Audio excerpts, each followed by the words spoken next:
Cây mô trong ly trong nhỏ Oklahoma. Stand up, baby.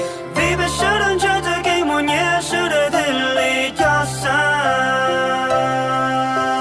Cây mô trong ly trong nhỏ Oklahoma.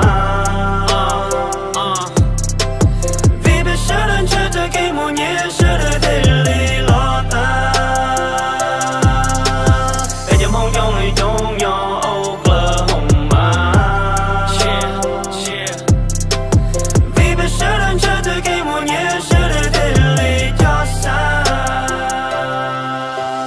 Dùng nó sư cũ bỏ của nhầm hông tí trong bài tờ lâu xem đâu của nhầm hông xí xanh dọn đồng. Ô đôi cũ cho tao hậu thế ô đôi cũ lùa. Tao Walmart dây có yên phố hay thì bây giờ mong dây trong chùa tua. Lời bỏ cũ lấy tiền có bây giờ song ly. Có bây giờ xa giờ có hồi có cho đã chi. Có chết chi thì bây giờ bằng gì lời nêu hồi kỳ. Có cho á thì bây giờ cho ta. Họ chùa đã chi thì lấy trong cho lọ tua cá. Có hồi xí đã chi là ba. Có cho ba hồi lọ chưa ta. Thế nếu mất xa thì có nữ tới. Nếu bây giờ big bird lên bây giờ phương tới. Cụ thể có